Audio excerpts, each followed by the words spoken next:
Alors je viens vous faire une petite vidéo comme ça pendant ma tournée. Vous savez que je suis en déplacement là, dans le sud de la France et ayant déjà eu pas mal de séances depuis le début de la semaine, j'ai quelque chose qui vient, qui est assez répétitif et je me suis dit bah tiens là j'ai un petit moment, je vais leur faire une vidéo en leur parlant de ça. C'est souvent, alors il y a deux notions, c'est la notion de bien et de mal, de l'injustice notamment, ça s'est pas mal répété dans cette séance, et puis la notion de savoir comment se nettoyer, éventuellement même se protéger. Alors moi je suis pas forcément pour les protections parce que j'ai coutume de dire que par exemple lorsque vous prenez une protection, bah, effectivement vous allez peut-être dans une certaine mesure vous protéger de certaines choses qui peuvent être considérées comme de mauvaises choses pour vous.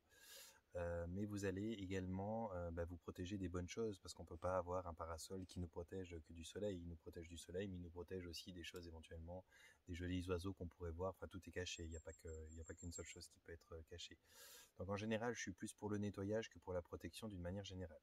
Mais pour reprendre dans l'ordre de ce que je voulais dire, le bien, le mal, l'injuste, le juste, c'est vraiment une position de perception qui est une position de perception humaine dans le sens où nous on a des corps physiques de matière, c'est périssable, ça, c'est sensible, c'est fragile, et en fonction de l'âge qu'on a, où on se positionne par rapport à notre éventuelle fin, en fonction de l'état de ce corps, en fonction de ce qu'on ressent, eh bien on va avoir une sensation de gravité plus ou moins.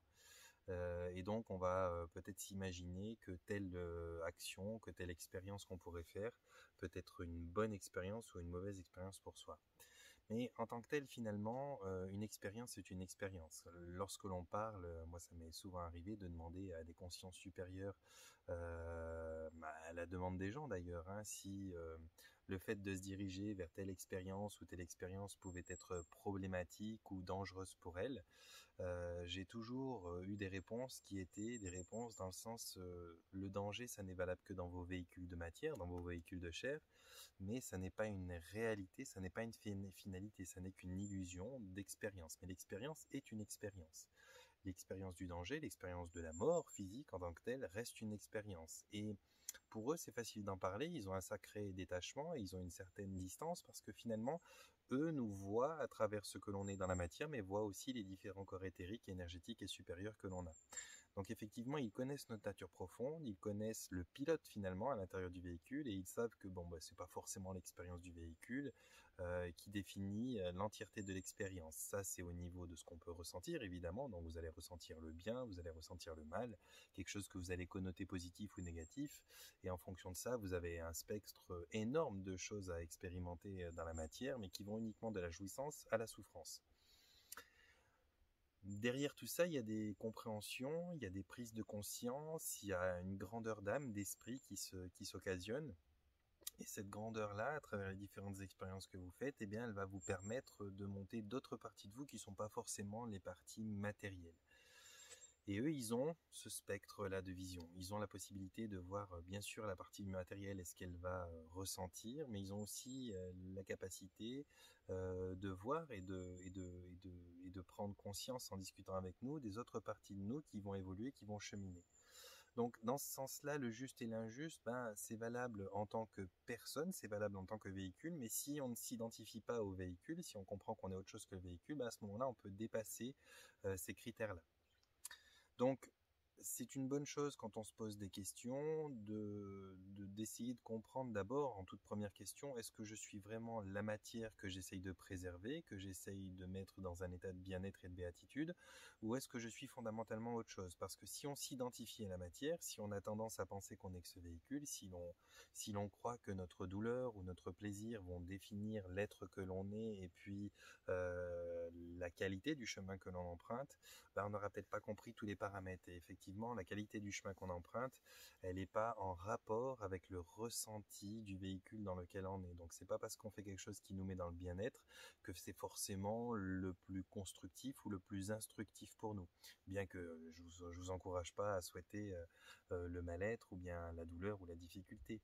Mais force est de constater que quand même dans les expériences, souvent les plus douloureuses et les plus éprouvantes sont les plus enrichissantes et celles qui donnent le plus d'avance à la conscience.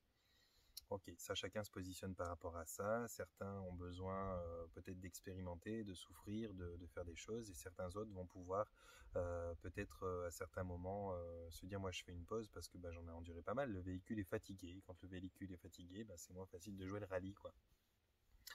Donc ça c'est pour la partie justice, injustice, bien, mal. Le bien et le mal, fondamentalement, dans l'absolu, ça n'existe pas.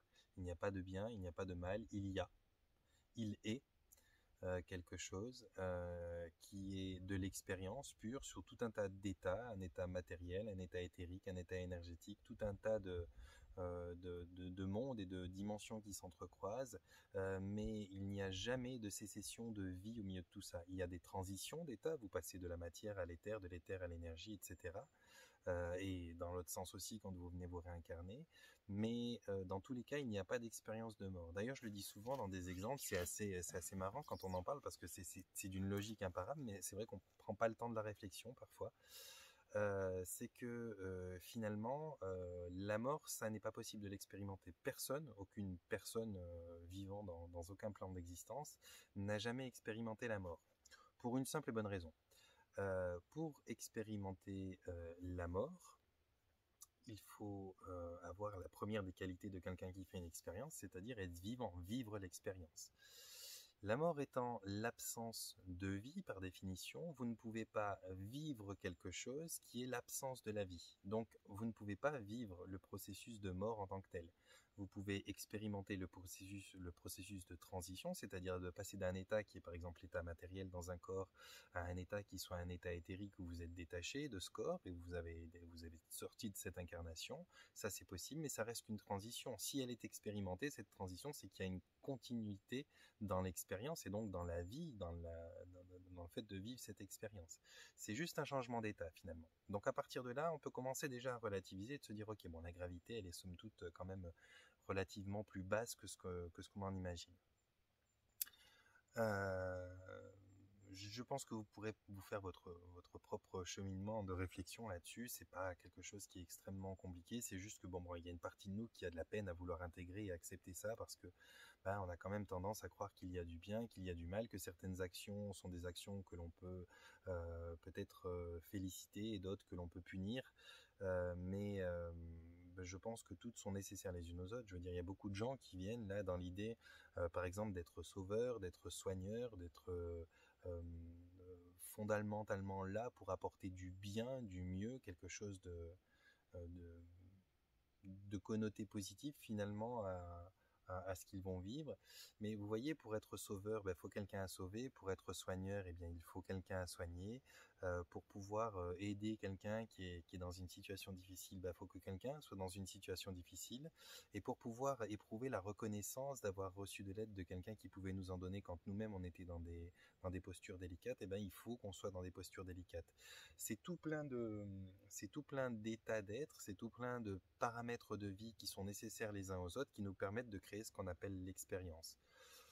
En gros, vous pourriez considérer l'existence sur Terre comme l'existence dans une grande pièce de théâtre. C'est comme si notre planète, la Terre, ou d'autres, mais celle-là, pour en parler, était une grande pièce de théâtre et que cette pièce de théâtre, on vient y enfiler des costumes pour jouer des rôles de sauveteurs, des rôles de malades, des rôles de sauveurs, des rôles d'attaquants, des rôles de bourreaux, des rôles de victimes, des rôles de riches, de pauvres, peu importe. On vient y expérimenter tout un tas de rôles possibles et on vient enfiler un costume. Le costume étant notre corps, ce fameux véhicule. Mais on n'est pas le costume. Lorsque l'on met un terme ou lorsque la scène prend fin pour nous et le rôle qu'on jouait, on se retrouve quand même en coulisses, on existe toujours dans les coulisses et au-delà des coulisses, on a un endroit où on habite fondamentalement. Donc il n'y a pas de fin en soi, il y a juste certains rôles qui sont joués, certaines étiquettes qu'on pose, certaines façons d'être qu'on va amorcer ou désamorcer, mais ça s'arrête là finalement, il n'y a pas de finalité en soi, donc il n'y a pas de gravité en soi. Ça ne veut pas dire que c'est confortable, ça ne veut pas dire que c'est pas éprouvant à ressentir, ça ne veut pas dire que c'est pas, même si je peux aller jusqu'à l'invivable des fois, mais ça n'est pas une finalité en soi. Je voulais vous parler également aujourd'hui, alors pas des protections, mais plutôt du nettoyage, parce que c'est vrai que ça revient beaucoup, les gens demandent beaucoup pour nettoyer, et moi je connais des gens qui sont extrêmement pertinents pour faire des soins, pour faire des magies, pour faire tout un tas de processus, et qui ont tout un tas de techniques visant à pouvoir purifier certains lieux, purifier certaines personnes, nettoyer, désenvoûter, donner des soins, guérir, soigner, enfin il y a tout un tas de choses qui sont possibles, et il y a des compétences qui sont existantes pour ça. Ce que je pratique moi en est une. Il y a la géobiologie, il y a l'énergétisme, il y a le magnétisme, il y a la médecine, il y a l'acupuncture, enfin il y a tout un tas d'approches différentes pour donner différents types de soins, pour apporter différents types de confort, pour réparer différentes problématiques que vous pouvez rencontrer sur le chemin finalement.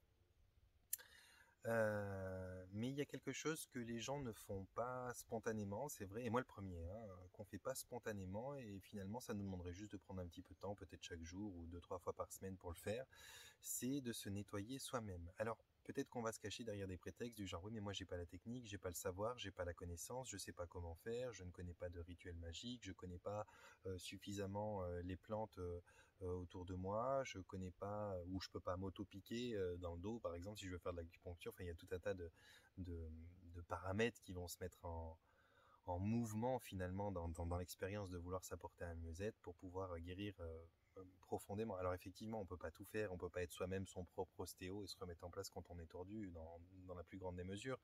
On peut pas faire des auto-hypnoses comme les hypnoses que je fais moi, qui sont des hypnoses où on va dans un tel niveau de profondeur, on peut pas être à la fois l'hypnotisé et l'hypnotiseur. On peut pas tout faire, on est bien d'accord. Des fois, c'est bien d'avoir un petit peu de soutien, de collaborer avec des gens qui ont certaines compétences, et puis ça nous permet aussi de nous laisser aller, parce que si en même temps on est actif et qu'on prend part aux soins et qu'on doit être passif pour recevoir le soin, bah, c'est deux positions qui sont complètement paradoxales, qui sont complètement à l'opposé l'une de l'autre, puis c'est difficile d'occuper les deux positions en même temps, donc on est d'accord. Mais il y a quand même une bonne tranche de choses que l'on peut faire soi-même, et je vais essayer de vous le livrer un petit peu aujourd'hui sous une forme de petites vidéos comme ça, parce que c'est vraiment simple, et finalement si on ne le fait pas, ça n'est pas parce qu'on ne sait pas le faire, c'est simplement parce qu'on n'a pas pensé à le faire, qu'on n'a pas peut-être pris le temps de le faire, parce que des fois on a tendance à plus penser que on a meilleur temps de s'asseoir, de se reposer dans le canapé, de regarder un film, de se vider la tête avec ceci ou cela, plutôt que de simplement faire un petit exercice de visualisation qui est extrêmement pertinent et qui peut apporter beaucoup de choses.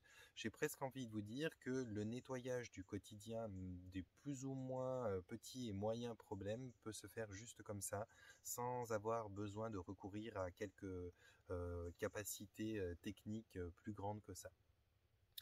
En l'occurrence, la pensée est créatrice. L'esprit humain est parmi les esprits les plus créateurs de l'univers. D'ailleurs, ce n'est pas l'esprit humain, c'est l'esprit dans l'humain, l'esprit que vous êtes, euh, qui vient vivre une incarnation humaine, reste quand même un esprit qui est sur un tout autre plan, qui est connecté à tout un tas d'autres dimensions qui sont bien au-delà des dimensions de la matière, et qui sont bien détachées des limites matérielles de votre corps physique ou de votre environnement. Votre esprit, il est capable, lui, de voyager à la vitesse de la pensée, il est capable de produire, de créer, d'inventer des choses dans une dimension qui est colossale. Vous pouvez même vous imaginez, en fermant les yeux, tenir l'univers dans votre main. Ça, c'est les capacités de l'esprit. Alors certains vont y accorder du crédit parce qu'ils vont être conscients de ce potentiel, et certains vont y voir une imagination, une capacité inventive qui est grande, mais pas du tout liée à la réalité. Et c'est là peut-être que le bât blesse, c'est là peut-être que l'erreur est. C'est que tout ça, ça n'est pas dans la matière, ça n'est pas soumis aux mêmes lois, ça n'a pas la même incidence que vous pouvez imaginer que vous pouvez l'imaginer sur votre santé physique. Mais au niveau énergétique, c'est tout à fait viable, c'est tout à fait ce qu'il se passe, et tout fonctionne comme ça. La plupart des gens qui vont vous soigner dans l'énergétique, qui vont faire des rituels avec de la magie, vont le faire sur la base de ces choses-là, vont le faire avec de la visualisation, vont simplement fermer les yeux ou pas, et puis se mettre à voir, et potentiellement à imaginer, voire peut-être même dans leur pensée à inventer des choses qui vont se manifester et se réaliser dans l'énergétique, qui vont par cascade impacter l'éthérique et par cascade impacter le matériel. Parce que finalement, on arrive de là, de l'énergie pure, de la source, on passe par des corps énergétiques, donc il y a le corps christique, il y a le corps bouddhique, il y a le corps causal, il y a tout un tas de choses. Puis on arrive dans des corps qu'on appelle les corps éthériques, où vous aurez le corps émotionnel, le corps mental et d'autres. Et puis vous arrivez dans le corps de matière, où vous avez vous, votre matière, votre chair, vos os, vos articulations, vos nerfs, et puis toutes les choses qui vous composent. Et tout fonctionne par cascade. En général, quand une maladie vous arrive, elle vous arrive souvent, le moment où vous la repérez, c'est quand elle arrive au niveau émotionnel, et quand elle travaille au niveau émotionnel et mental, eh bien, elle vient à un moment s'impacter dans la matière. Beaucoup de maladies aujourd'hui sont des maladies qu'on appelle psychosomatiques, donc qui viennent d'abord de la psychologie et qui s'impactent dans la matière, qui se manifestent. Vous connaissez, je pense tous, ce que c'est que d'avoir un aphte, ce que c'est d'avoir un bouton de fièvre, ce que c'est d'avoir un eczéma ou ce que c'est d'avoir une brûlure d'estomac. C'est des choses qui ne sont pas forcément liées de prime abord à une mauvaise alimentation sur le moment, ou alors non, c'est des choses qui sont liées à des états d'âme, à des états d'esprit. C'est des choses qui sont liées à une autre partie de vous qui ne va pas bien et qui vient l'exprimer dans la matière. Eh bien, de la même manière, de la même façon et avec autant de facilité, vous pouvez exprimer la guérison et manifester la guérison dans la matière. C'est vraiment aussi simple que ça.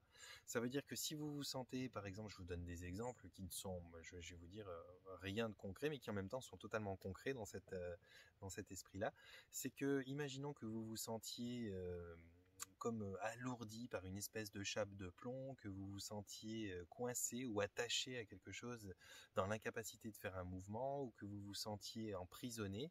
Eh bien, toutes ces choses-là, elles ne sont pas physiquement vérifiables autour de vous. Vous n'aurez pas forcément un attachement, une chaîne au poignet, ou alors quelque chose autour de vous qui physiquement soit vérifiable.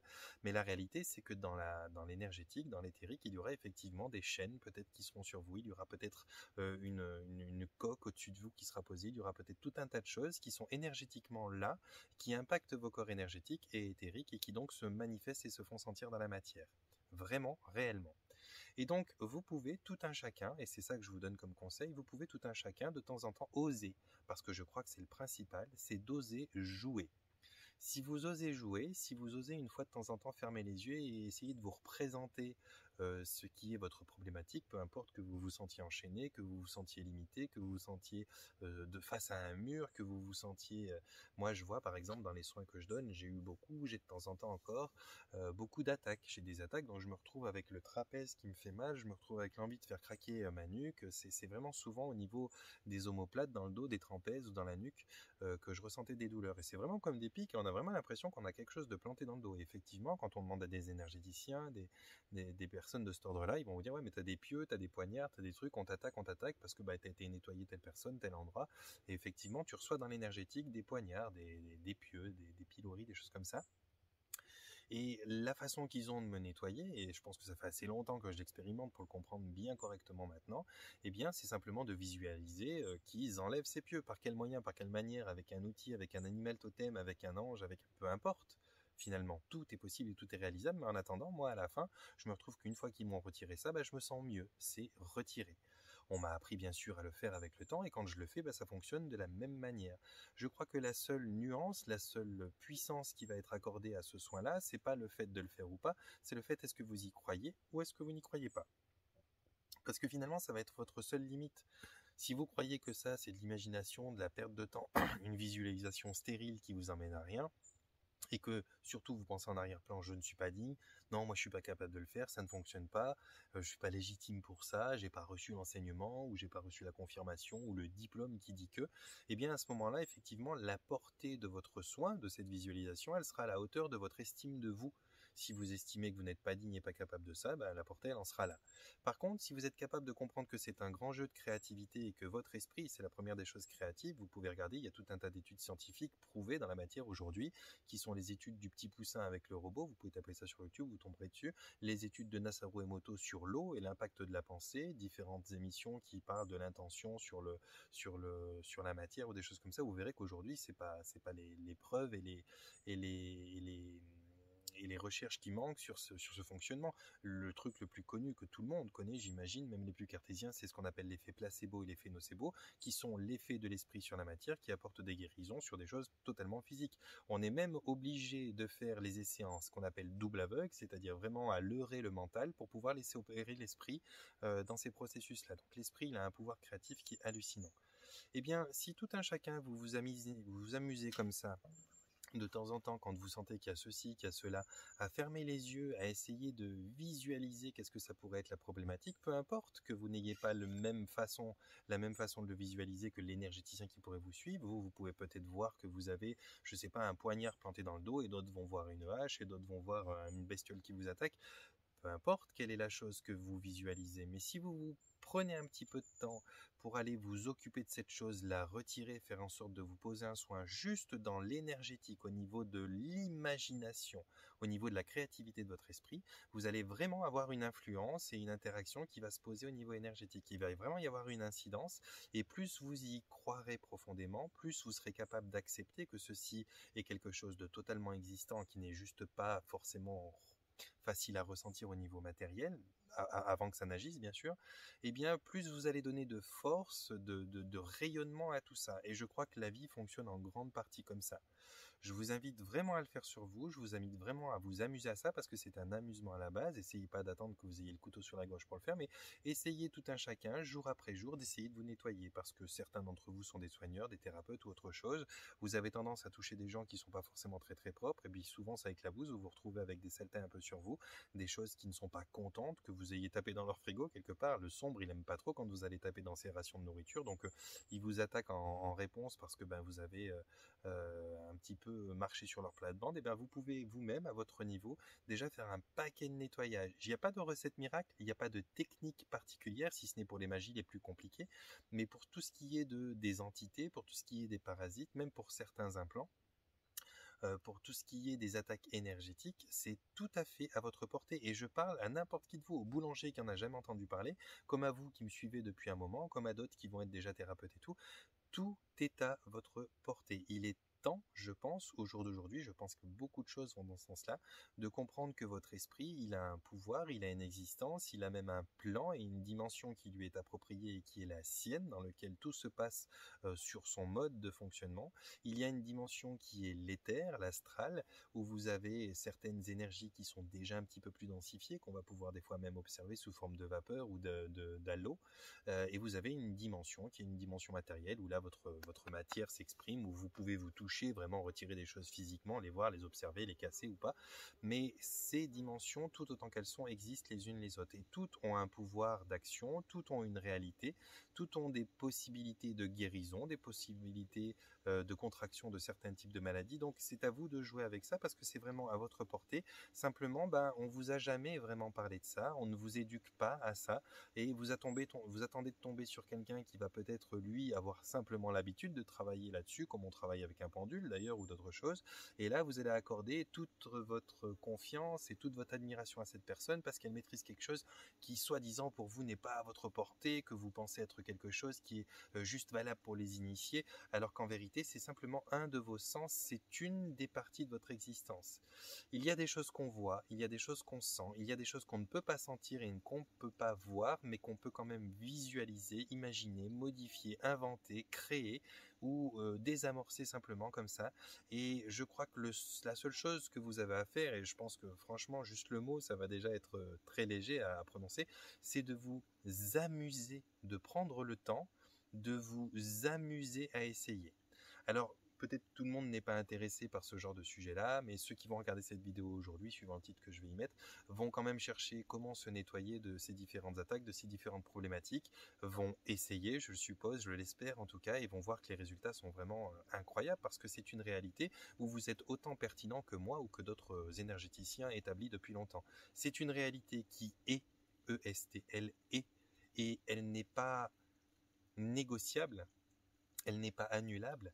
Simplement, le seul juge de ça, la seule personne qui va pouvoir limiter ou éclater les limites de sa portée, c'est vous. Et on a tellement été conditionné, on est tellement conditionné, on est tellement formaté à douter de soi, à être des petites gens, à chercher une modestie, une humilité qui nous interdit d'avoir, et l'abondance, et la prospérité, et le pouvoir, et ceci et cela, que finalement on s'interdit, non pas de le faire parce qu'on croit qu'on n'a pas le droit, on s'interdit de le faire parce qu'on croit qu'on n'est pas légitime, parce qu'on croit que nous ne sommes pas capables. Et c'est peut-être le plus pertinent, c'est la plus pertinente des attaques qui est faite à l'humanité, c'est de la faire douter d'elle. Parce que finalement, votre pouvoir, il est énorme, j'en parle dans beaucoup de vidéos, beaucoup de gens en parlent d'ailleurs, et je pense que il est temps maintenant peut-être d'enlever au moins un des paramètres de votre illégitimité, d'enlever un des paramètres de votre doute en soi, qui celui-ci n'est pas très agréable à entendre quand je vais vous le prononcer, mais qui fait quand même partie de ce qu'on vit tous, c'est d'enlever votre fainéantise. Parce que essayer et que ça ne marche pas, c'est une chose, on peut le constater, on peut se plaindre après. Mais se plaindre ou se critiquer avant d'avoir même essayé, parce que d'entrée de jeu, on fait la question et la réponse, c'est-à-dire on fait la question est-ce que je suis capable de ça et on répond tout de suite non, j'en suis pas capable, j'en suis pas digne, eh bien ça, ce n'est pas joué concrètement. Beaucoup de gens se plaignent mais n'essayent même pas. Je pense qu'aujourd'hui, si je peux vous donner quelque chose avec ce beau point de vue, cette jolie piscine là, dans les Cévennes, dans l'Hérault, c'est de vous donner l'envie de prendre 5 minutes pour vous et d'essayer. C'est pas plus compliqué qu'une méditation, c'est pas plus compliqué que contempler. La portée de cet exercice peut être vraiment satisfaisante, ça peut vraiment vous éclairer et peut-être même, pourquoi pas, éveiller quelque chose en vous que vous ne soupçonniez pas. Et je pense que tout un chacun, vous savez, on y joue des fois, il y a des gens qui font l'exercice de dire, quand ils vont arriver dans un endroit en ville qui normalement est bondé, dire merci à l'univers de me donner ma place de parc pour que je puisse me garer facilement à tel endroit et tout. Et effectivement, lorsqu'ils arrivent, une place se libère pour eux. C'est exactement le même principe. Faites cet exercice de remercier l'univers, de demander, de visualiser, je sais pas, par exemple, moi je joue avec mes animaux totems, je peux prendre mon loup, mon aigle, mon dragon, et puis je vais dire, tiens là je sens un truc dans l'épaule, je vais demander à mon aigle de bien vouloir le retirer. Et puis je visualise ça, je vois le retirer, je vois mon loup poser un soin dessus, mon dragon couper les liens avec toutes les choses que j'estime ou que je ressens ou que j'imagine ou que j'invente peut-être être les choses racines de cette problématique. Et effectivement, je sens que dans la matière derrière, il y a vraiment une chose qui a changé. Après, est-ce que j'ai besoin de vous prouver que ça fonctionne parce que j'ai vraiment visé juste lorsque je l'ai visualisé, ou est-ce que je me suis juste fait un effet placebo? Mais on n'en a rien à foutre. On n'en a rien à faire du tout. L'important, c'est quoi? C'est de toujours prouver, de rassurer le mental, de dire ouais mais ça existe, ça fonctionne comme ça, il y a une recette précise, et puis à ce moment-là faire des initiés qui sont les seuls à tenir le pouvoir. Ou est-ce que l'important c'est le résultat et finalement le bien-être que vous attendez de pouvoir contacter petit à petit à fur et à mesure de votre avancement? Moi je crois que l'important c'est le résultat. J'en ai rien à faire que la terre soit bonne, que ci, que ça, que ça. Non. Moi, ce que j'ai à faire, c'est que quand je plante la graine, ça pousse. Si ça pousse, c'est qu'il y avait les conditions réunies. Est-ce que j'ai besoin de les comprendre et de les connaître par cœur, ces conditions? J'ai besoin de les comprendre et de les connaître par cœur juste quand je veux me prendre pour autre chose que ce que je suis et commencer à y faire de l'artificiel à partir des connaissances naturelles. Mais quand je fais confiance à la nature et quand je m'amuse simplement, quand je joue comme un enfant et quand je visualise et quand je plante un truc et que je sais qu'en confiance, les choses se feront bien, ça se fait, j'ai pas besoin de maîtriser tous les paramètres. Ça, c'est l'intellect qui en a envie, c'est le mental, c'est l'aspect vraiment mental qui va vous obliger tout le temps et vous limiter tout le temps à croire que ouais, c'est possible, c'est pas possible, parce qu'il faut réunir telle condition, telle. Non, non, non, non. Les amis, amusez-vous. Vous voulez vous soigner, vous voulez vous nettoyer. Le nettoyage, pour les gens qui vont travailler dans des trucs comme moi où on enlève pas mal de merde aux gens, eh bien vous pouvez commencer par ça. Commencez à fermer les yeux, à visualiser, à discuter avec toute forme d'énergie que vous contactez ou que vous inventez vraiment. Et puis voyez ce que ça donne. Certaines fois ça va passer, certaines fois ça va être plus compliqué parce que certaines choses sont un peu costauds. Et là on a besoin d'un peu d'assistance et d'aide de gens qui sont déjà peut-être un peu plus loin dans le processus de cette compréhension-là. Mais c'est à vous, c'est aussi utilisable que vos propres mains, que vos propres mots. Ça vous appartient, ça existe, votre imagination existe, votre invention existe, donc il n'y a pas de raison qu'elle serve à rien, c'est vraiment utile, ça sert à ça. Donc faites-le vraiment. Vous voyez, finalement, vous le faites tous les jours. Quand vous inventez, je sais pas, un dessin dans votre tête et que vous le posez sur papier, il arrive dans la matière. Quand vous inventez une construction Lego et que vous le faites avec votre gamin, elle arrive dans la matière. Et bien quand vous inventez un soin et un retrait qui aille bien dans votre matière, bah, c'est pareil. Il faut d'abord commencer par le visualiser, par l'inventer. Ça rejoint la loi d'attraction. Et puis ça va se manifester dans la matière. Voilà mes amis, je voulais juste vous passer ça comme ça dans la petite parenthèse de temps que j'ai entre deux séances dans cette tournée-là, dans ce bel endroit, et puis vous transmettre ça parce que j'ai l'impression qu'il y a pas mal de gens pour qui ce sera utile, je l'espère en tout cas. Et puis juste vous dire dans un dernier mot que pour ceux qui veulent me rejoindre, avoir des contacts avec moi pour les formations que je mets en place, pour les séances, qui veulent me rejoindre d'une manière ou d'une autre sur le groupe L'intention base du changement sur Facebook que j'ai créé, eh bien vous pouvez le faire dans la rubrique à propos en haut de la chaîne. Donc là vous avez toutes les informations dans ce dans ce truc à propos. Je rappelle aussi, parce que beaucoup de gens me regardent et ne sont pas arrivés au moment où j'expliquais, il y a pas mal de gens qui veulent faire une séance avec moi et qui veulent absolument que je passe dans tel endroit, qui me disent c'est quand que tu tournes à tel endroit et tout. Je peux pas être partout en même temps, ça c'est pas toujours facile de circuler, suivant ce qui se pose comme loi avec la mascarade actuelle, ça peut même devenir très compliqué, mais vous pouvez faire des séances avec moi par visio, je le fais depuis un moment, je travaille beaucoup avec la Belgique, le Québec, avec la Réunion, avec plein d'endroits, ça fonctionne très très très très bien. La seule chose, je peux pas vous donner un câlin, c'est clair, en sortie de séance, pour vous remercier de la rencontre, mais en termes d'efficacité, ça fonctionne extrêmement bien, donc n'hésitez pas à me demander une séance visio si vous êtes trop loin et que c'est compliqué pour vous, ça passe très très bien, ça fait les mêmes soins. Et puis ben voilà, je crois que j'en ai terminé pour cette vidéo aujourd'hui, donc comme d'habitude, panier de bisous, portez-vous bien, prenez soin de vous.